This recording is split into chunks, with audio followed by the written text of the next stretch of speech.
Halo, Assalamualaikum warahmatullahi wabarakatuh. Selamat berjumpa kembali dengan pelajaran instalasi tenaga listrik. Pelajaran ini ada di kelas 11 jurusan Teknik Instalasi Tenaga Listrik. Kompetensi dasar. Kompetensi dasar yang akan saya sampaikan pada kali ini yaitu KD yang ketiga. KD 3.3 menentukan jumlah bahan, tata letak, dan rencana biaya pada instalasi tenaga listrik satu fasa. KD 4.3 menghitung jumlah bahan, tata letak, dan rencana biaya pada instalasi tenaga listrik satu fasa. Tujuan pembelajaran.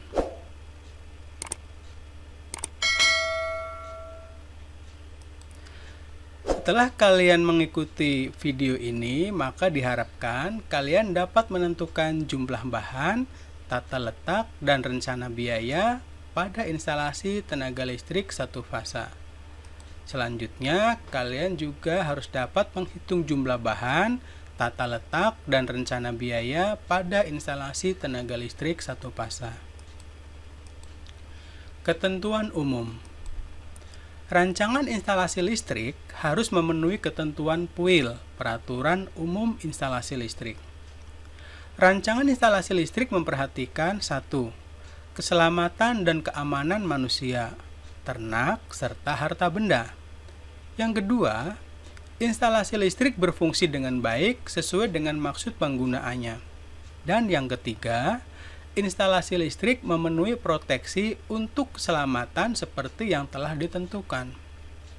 Nah, sebelum melakukan perencanaan, harus dilakukan penilaian atau asesmen dan survei lokasi. Ketentuan rancangan instalasi listrik. Rancangan instalasi listrik ialah berkas gambar rancangan dan uraian teknik yang digunakan sebagai pedoman untuk melaksanakan suatu instalasi listrik. Rancangan instalasi listrik meliputi beberapa hal berikut ini, yaitu rancangan gambar situasi, rancangan gambar instalasi listrik, rancangan gambar hubungan antara bagian sirkuit akhir dengan PHB, dan rancangan tanda ataupun diagram yang jelas mengenai setiap perlengkapan listrik. Rekapitulasi. Rekapitulasi atau perhitungan jumlah dari komponen yang diperlukan antara lain, rekapitulasi material dan harganya, rekapitulasi daya atau skema bagan arusnya, dan rekapitulasi tenaga dan biayanya. Persyaratan pemasangan instalasi tenaga listrik. Sumber tegangan. Sumber tegangan yang digunakan untuk menyuplai instalasi listrik rumah maupun gedung adalah sumber tegangan 1 fasa dan sumber tegangan 3 fasa. Jumlah beban untuk masing-masing fasa dalam sistem diharuskan seimbang agar kestabilan distribusi daya dapat terjamin. Pemasangan kabel penghantar.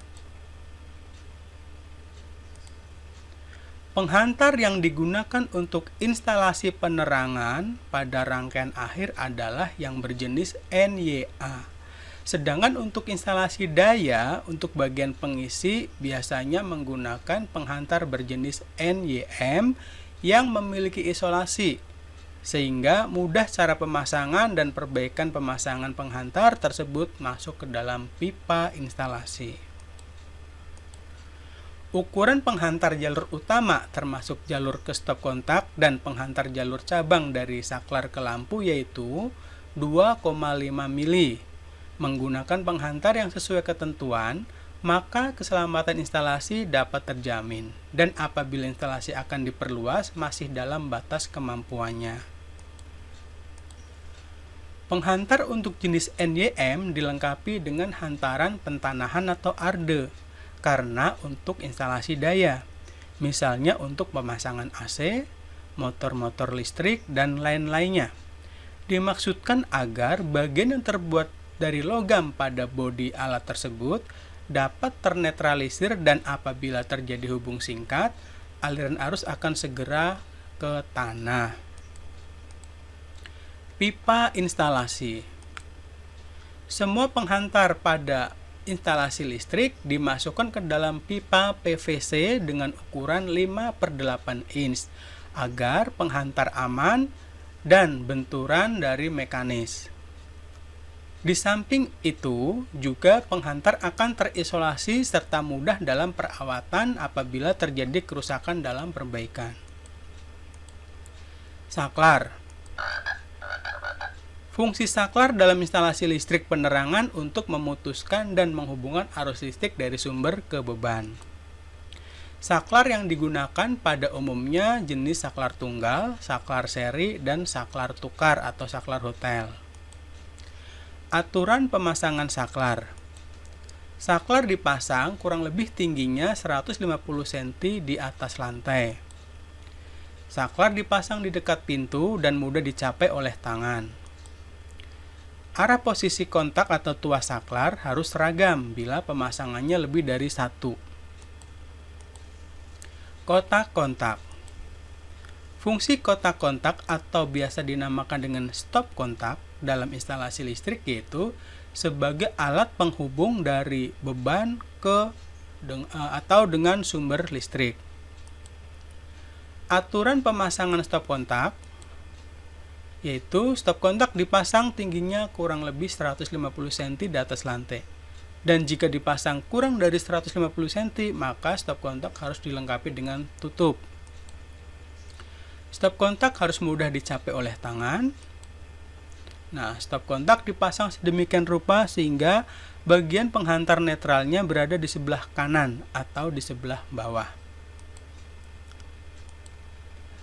PHB atau kotak pembagi daya listrik atau panel distribusi. PHB di dalam instalasi listrik rumah atau gedung merupakan peralatan yang berfungsi sebagai tempat membagi dan menyalurkan tenaga listrik ke beban yang memerlukan agar merata dan seimbang. Di dalam PHB terdapat komponen antara lain rel atau busbar, saklar utama, pengaman, alat-alat ukur, dan lampu indikator. Rating pengaman. Rating pengaman yang dipakai menurut PUIL harus sama dengan atau lebih besar dari arus nominal. Pengaman yang digunakan dalam instalasi listrik adalah pemutus rangkaian MCB, miniatur circuit breaker, untuk pengamanan tiap kelompok beban. Dan pemutus rangkaian pusat biasanya menggunakan MCCB untuk pengamanan seluruh kelompok beban.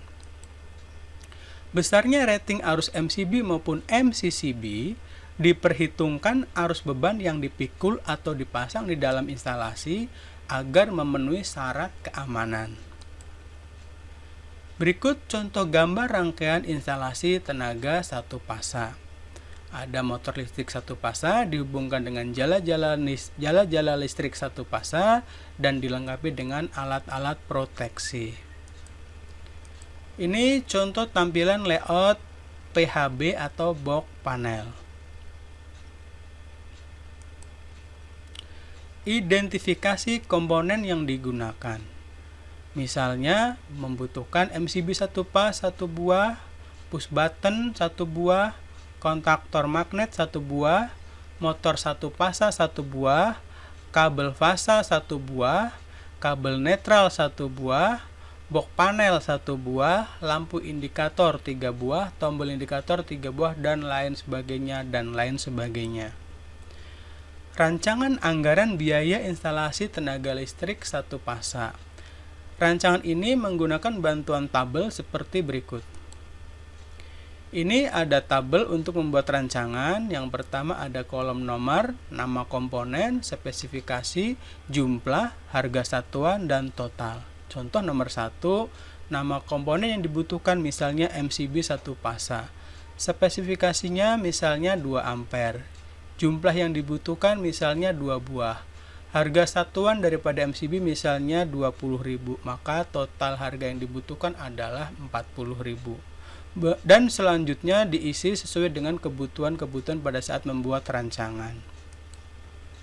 Sekian, terima kasih. Wassalamualaikum warahmatullahi wabarakatuh. Mudah-mudahan kalian dapat mengerti penjelasan yang sudah saya sampaikan.